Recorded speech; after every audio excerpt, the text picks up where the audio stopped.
Dear student, today we will be discussing the basic concept of social welfare administration, which constitute social welfare, and administration. The lecture will be covered here the conceptions of welfare, meaning and definition of social welfare, approaches to the study of welfare, views of classic and modern functionalists, theories and models of social welfare, administration, its meaning, social administration, social welfare administration, and social work administration. So, the term social welfare combined together, the term welfare has two meanings. Traditionally, social welfare means some nursing depend on methods to teach the person to protect his surroundings effectively. And secondly, as modern concept, social welfare is a planning by which man will mitigate his problems under any social organization.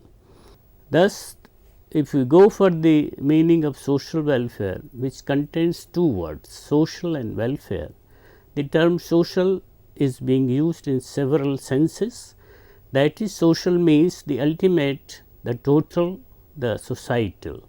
As an adjective, social is used by economists for a provision or a service or a program which is not thrown up by a free play of market forces. Such a provision has a hidden element of subsidy or help.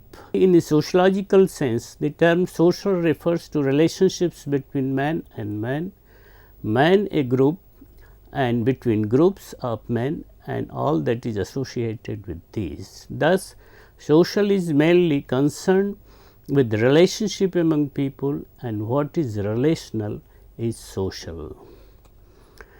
Now, the definitions of social welfare, it has been defined by several persons, leading to the ambiguous and changing nature of this concept. It has both negative and positive connotations.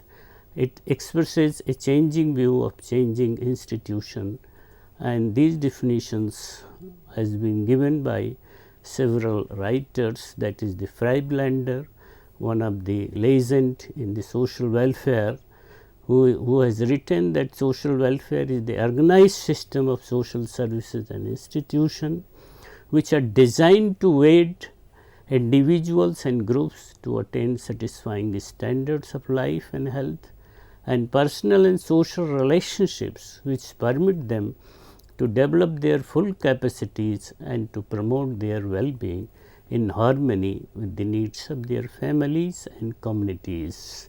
Another writer is Walensky and Libox said that social welfare as those formally organized and socially sponsored institutions, agencies and programs which function to maintain or improve the economic conditions, health of interpersonal competence of some parts of all of the population.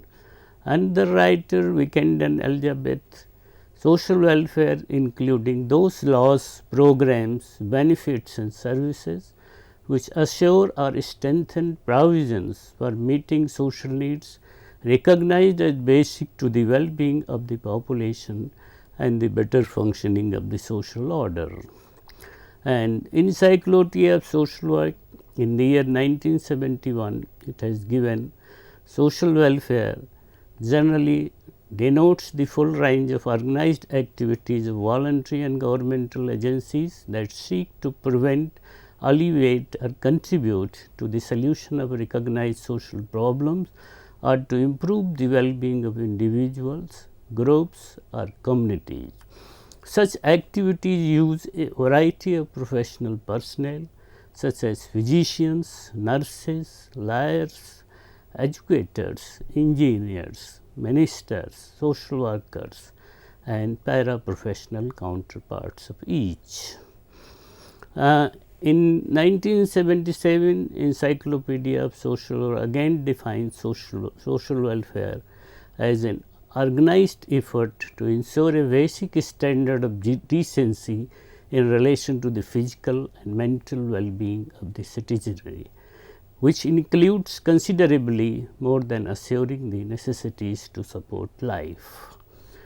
Then social welfare recognition is characterized by a complex interlocking preventive and protective laws and organization designed to provide at the least universal access to the mainstream of society, involving the ever present active assistance to individuals and groups to facilitate their attaining and maintaining a respectable lifestyle. As per Crompton, the social welfare is a social institution charged with the necessary function of helping both individuals and other social institutions to move together more productively for the sake of individual and family welfare. The basic features of the term social welfare may be: number 1, social welfare establishes an organized helping system. This system improves the well-being of individuals, groups, communities or whole society. It provides active assistance and help to persons having difficulty in obtaining access to ways of developing a respectable lifestyle. The help and care rendered on the principles of non-profit as well as accessibility based on means test.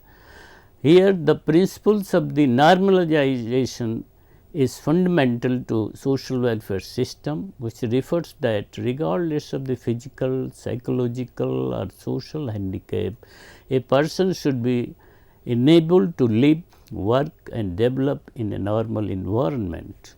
This system was the expertise from the different disciplines. Then the help and care are rendered the persons and groups facing problems and having needs to be met through family or legislative enactment, developing policies, organizing programs and rendering services. This help, care and protection are provided through public or private institutions, and the ultimate purpose of this help, care and protection is to promote public welfare to make social system more effective.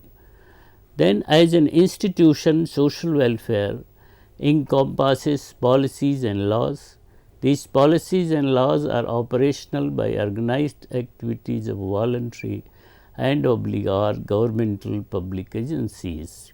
These agencies distribute defined minimum of social services, money and other assumptions rights, medical care, education and public housing and so on. This is distributed to individuals, families and groups by criteria other than those of marketplace or those prevailing in family system, and the purpose have been prevention, alleviation or contribution to the solution of the recognized social problems for improving the well-being of individuals, groups and communities directly. What are the approaches of social welfare? The first approach is that welfare as social reform.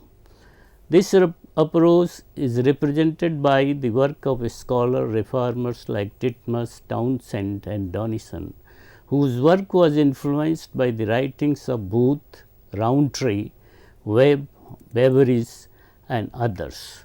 Main features of this approach are: welfare is studied from interventional ideas having a course of action, meaning there should be an intervention and for that particular intervention there should be a course of action. Then welfare is taken as having the context of a specificity in the concern, means there should be the special programs for mitigating the concern. The central theme of social reform is a poverty, and that poverty alleviation is the central theme of the social welfare. The state, based on democratic tradition, is supposed to assure the responsibility of institutionalized character of social welfare, means the state has responsibility to give social welfare activities, perform social welfare activity. In this approach, liberal capitalism is recognized and structural constraints are not taken into account.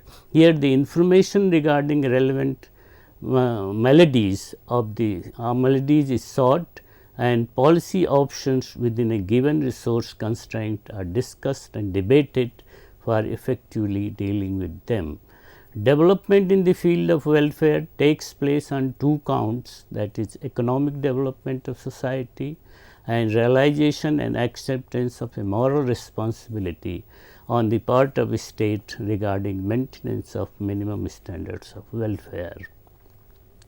The second approach is welfare at citizenship. The main proponent of this approach is Marshall, who advocated that there exists a close bonding between development of social services with the development of citizenship rights in the democratic state. He propounded that citizenship rights consist of three different elements having so many details. These are what we call, there are three things: civil, that is the body referring from individual liberty and equality before the law. This led to the establishment of legal institution. The second is political, that is referring political enfranchisement, the right to vote and seek political office. This led to the establishment of political institutions. The third one is social, that is economic welfare and security and the right to share to the full in the social heritage and have a civilized existence as part of the standard prevailing in the society. This is the institutionalization of welfare. The third approach is a convergence theory, and the main features have been the emphasis is laid down on the role of industrialization in shaping the welfare institution. Means in the industry shapes the character of the welfare institution. The second is that this theory puts forth that the industrial societies, the nature and development of the social institution can be explained in terms of the pull, that is the requirement or functional necessities, and the push, that is the consequences of an industrial technology and economy.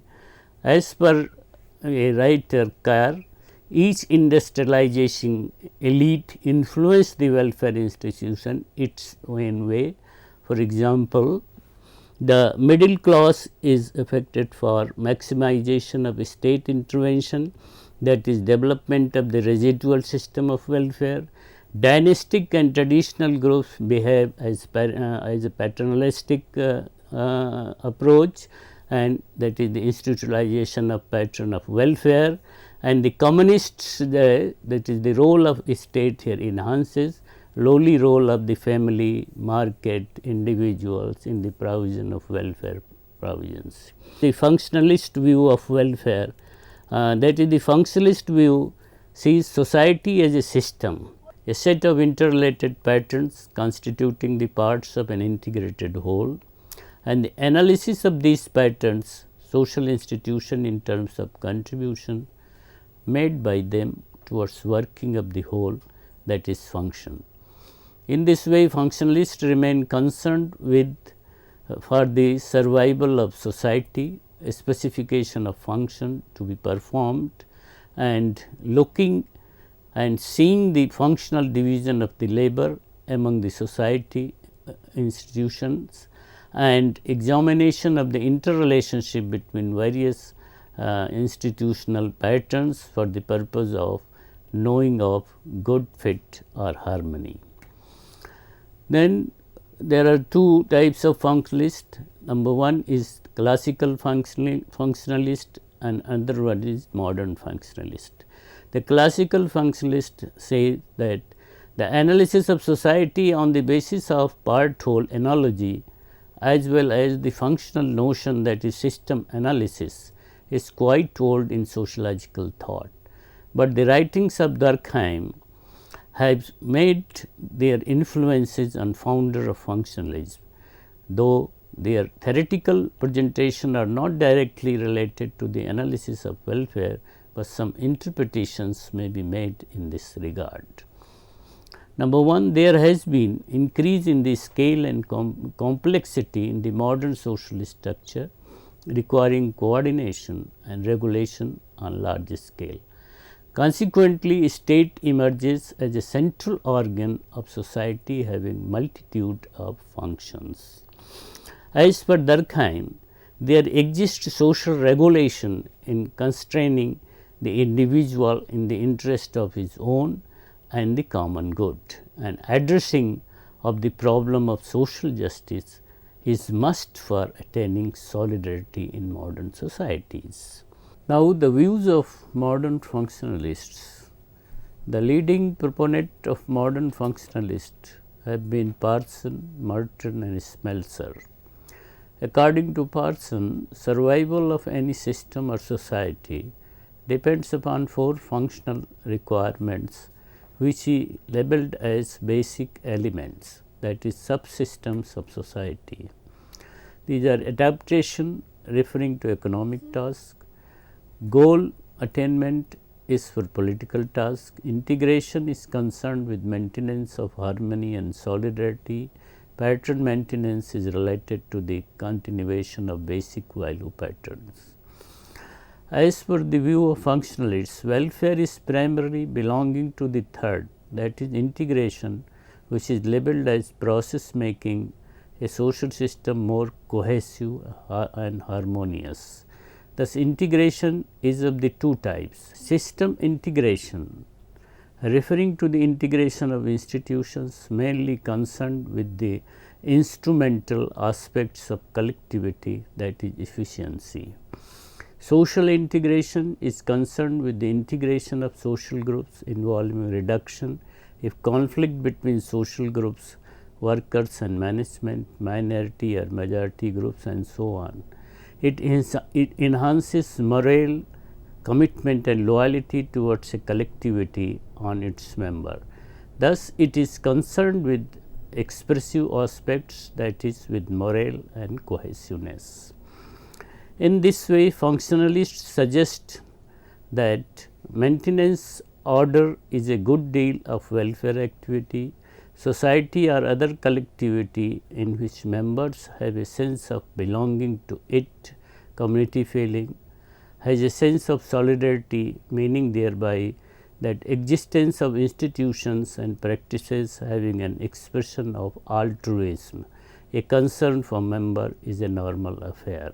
This suggests that social welfare institutions are both cause as well as consequences of the community. This communal character of welfare is seen due to the principle known as individuals have a claim on the resources of community, not because of their earnings, but due to the demands of solidarity. Their wants be recognized and met. Thus, now the another view is of the Marxian view. As per Marx, structure and processes of society are decisively influenced by mode of production, and means of production are controlled, owned by a small majority, whilst vast majority lack resources and live in subsistence level. This leads to the existence of a small class of rich and privileged and vast mass of more or less poor people. In this mode of production, that is capitalist, wealth and poverty are generated and reproduced through private ownership of means of production, production for profit, private property and inheritance, and the allocation of incomes and resources through the mechanism of market. In this way, Marx argued that above mentioned core institution of capitalism and underlying values constitute the very antithesis of welfare society. For the institutionalization of welfare as central value, Marx suggested that production must be governed by social criteria and distribution must be done as per needs of human beings, and for this dominance of market, private ownership or productive resources and production for profit should be curbed. Regarding state in a capitalist society, Marx pointed out that Though the state represents the largest community, yet it generally serves the interest of dominant class and maintain the integrity of a system. For this, he cited the failure of social legislation, which state in a capitalist society passes through legislation, but fails to exert effective influence in the implementation of this legislation. Now, the theories and models of social welfare, according to George and Wildings and the writer, the theoretical approaches to welfare broadly could be divided into two major groups. That is, one is order and pluralistic theories. The basic features of these theories have been residual approach to the social welfare. In this theoretical framework, this approach envisaged number 1, conceptualization of human need in terms of basic amenities needed for the survival of individual and social order. The welfare programs are required when normal structure of society fails to cope with the needs of common people. The state is interested in the responsibility of initiating ameliorative action to fulfill the minimum standards for maintaining the social order. The thrust of welfare program has been to ensure a basic standard of decency in relation to the physical and mental well-being of citizenry. Another is institutional approach to social welfare. The basic features of this approach have been number 1, acceptance of the need of establishing welfare institution, considering it as one of the functional element in the structure of society. This approach takes non-fulfillment of needs of the individual as an aberration of the system. Institutions are establishing for preventing these aberrations of the system, converting in social problems and threatening the very structure of society. Here certain measures are initiated to as corrective device or mechanism for correcting the structure. And the theories are the conflict theories, and the main characteristics features have been number 1, poverty and employment exist due to the inherent contradiction of the society based on capitalist mode of production. Another one is structural approach to welfare is recognized, where strategy of welfare relies on the total ban on private property with a view to redistribute societal wealth equally and justly among the needy people. Moderate segment of conflict theories have been of the view that existence of conflict between different classes is inevitable and state should function as a neutral arbitrator between varying factions or classes. In this way, this approach envisages that the state is given major responsibility of devising measures to provide services for meeting the needs of the people on an equitable basis rather than on a minimum needs scale. And this is the comparison of the residual influence and structural approaches, which says that the all entitlement and all the collection of responsibility and other things are different in these approaches. Now, models of welfare, there are different conceptions of welfare. These are as per Wilinski-Libox, the two models, residual and institutional. Residual welfare institution should come forward when the established structure of supply, the family, the market and so on fails to deliver their responsibility or services. Institutional comes when the modern industrial society has first time functions of providing welfare services or the people.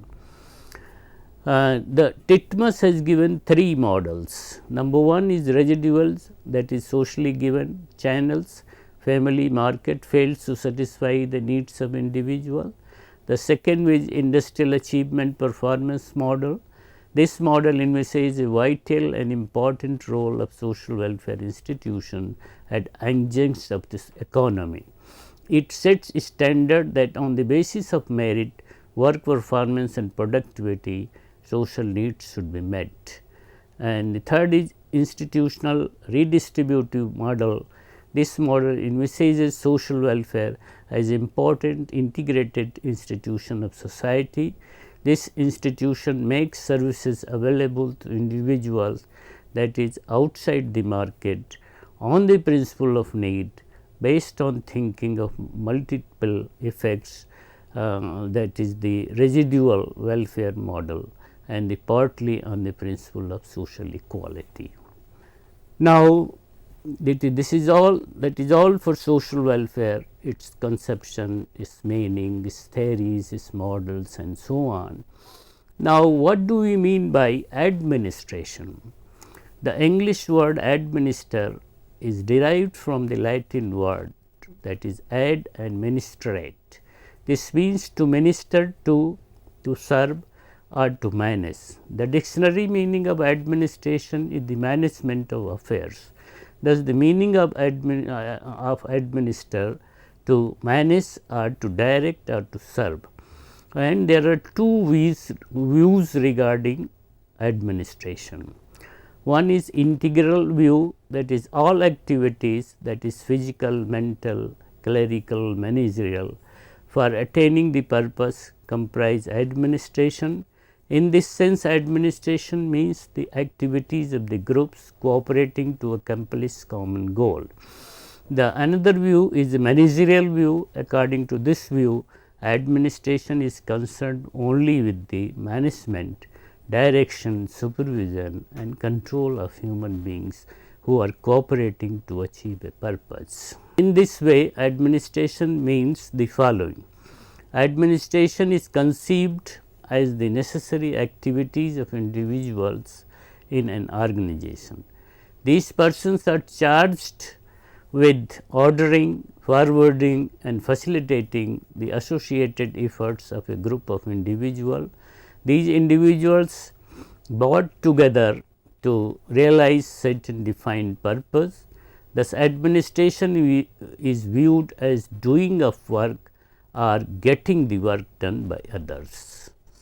Now, various definitions have been given, because the administration normally conveys that leaders in a top echelon of an organization facilitate the work of the organization and staff by involving all members of organization working at different levels of organization. In order to explain the concept of administration, the definitions have been: under L.D. White, the art of the administration is the direction, coordination, and control of many persons to achieve some purpose or objectives. And the next one is Kidney. Administration is the process of transforming social policy into social services, a two-way process, that is transforming policy into concrete social service and the use of experience in recommending modification of the policy. Friedlander, administration of social agencies, translate the provisions of social legislation and the aims of private philanthropy and religious charities into a dynamic services and benefits of humanity. Herbert Simon, in its broadest sense, administration can be defined as the activities of the groups cooperative to accomplish common goal. Pfiffner, administration is the organization and direction of human and material resources to achieve desired goals. Trecker, administration as process of working with people in ways that release and relate their energies so that they use all available resources to accomplish the purpose of providing needed community services.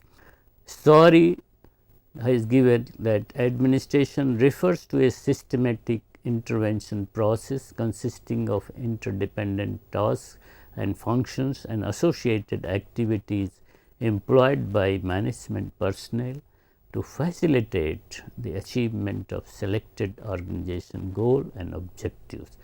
It denotes the purposeful application of knowledge, skills, and values to such tasks of defining objectives and planning programs, mobilizing and maintaining resources, and evaluating outcomes.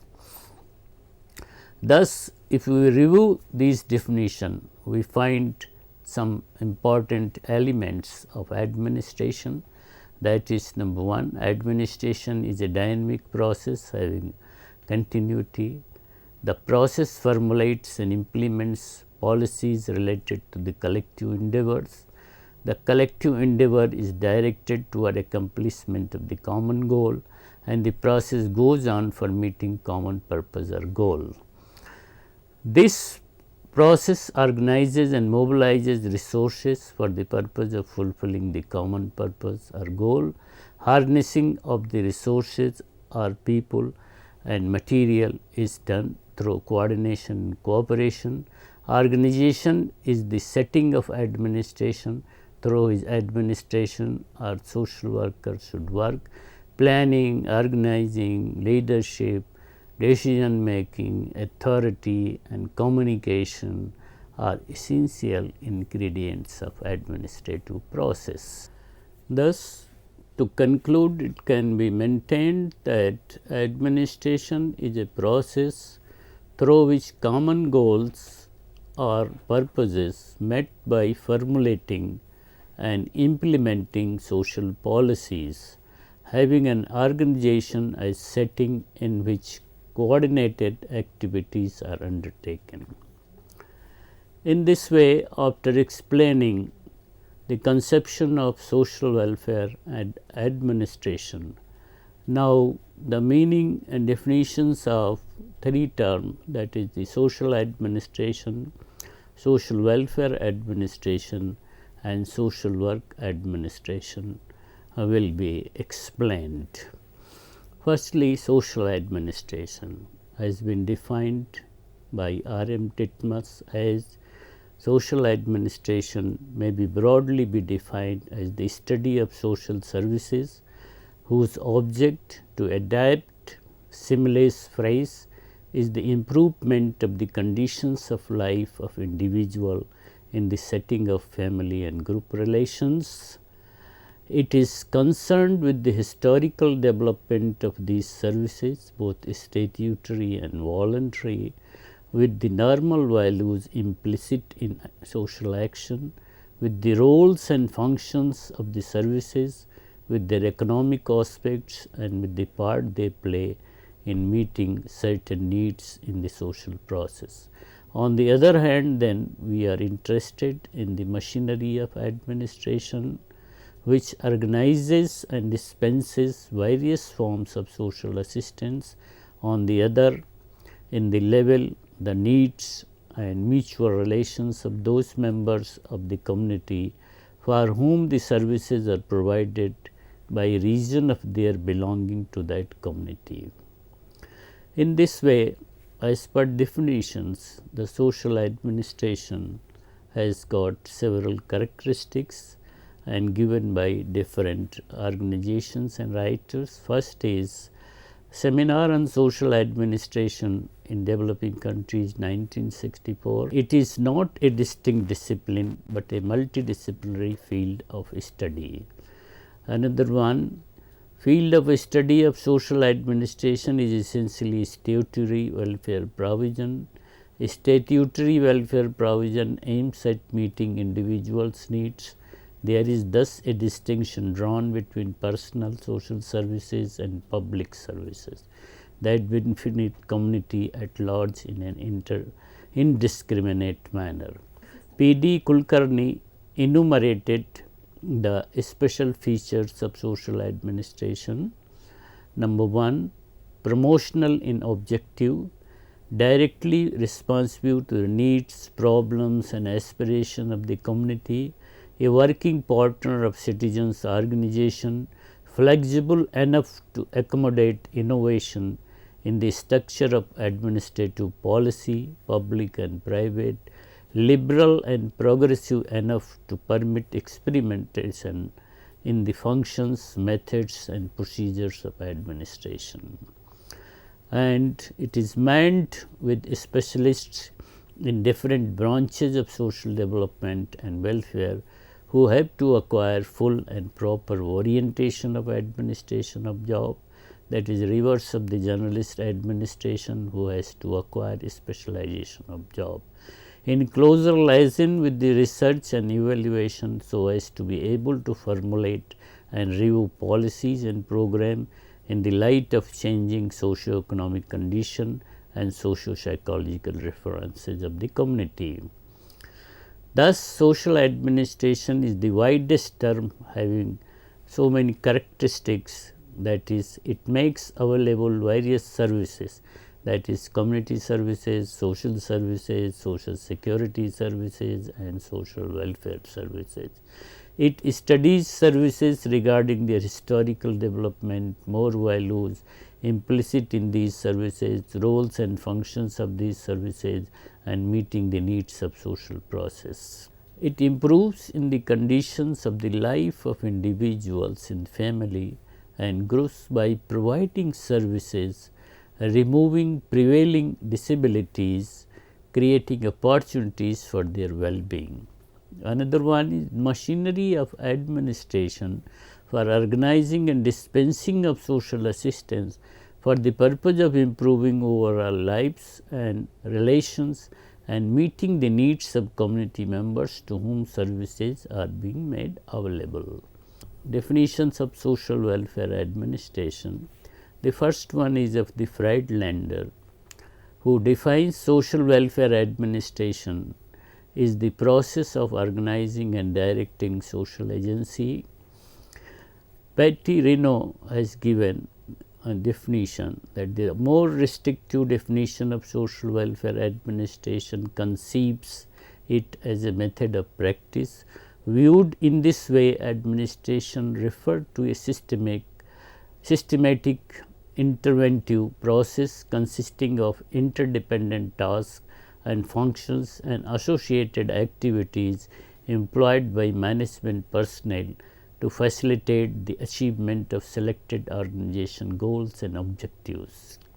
Now, the characteristics of the social work administration, that is, as a method of social work administration has characteristics.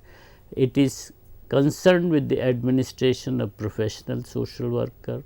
It is related to the social organization or agency for the purpose of achievement of its objectives. It identified social objectives, formulate them and try to achieve them through policies and programs. It enhances social functioning by restoring it, providing resources both social and individual for effective social functioning and preventing social dysfunction.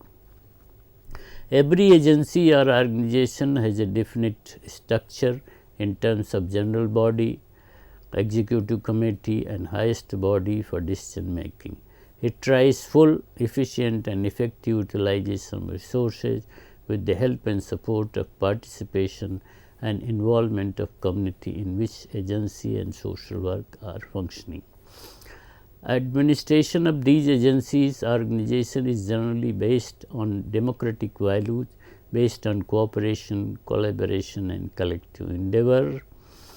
And now these three different words, social welfare administration, social administration and social work administration, which should be an appropriate word,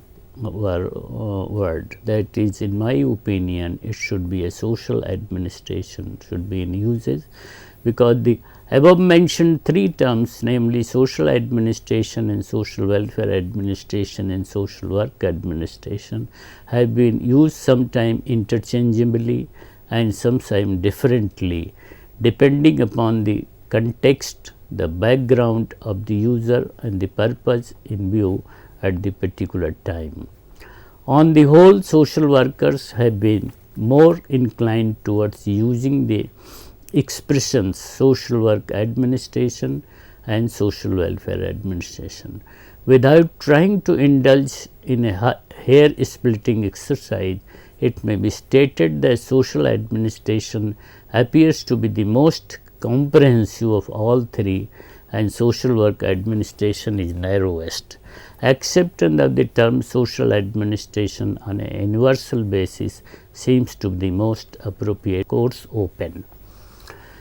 Thus, this appropriateness of the problems of the needy, the term social administration is also in consonance of the present time, since the emphasis has been shifted from welfare to development to empowerment, and presently the focus has been concerned on right based approach to deal with the persons.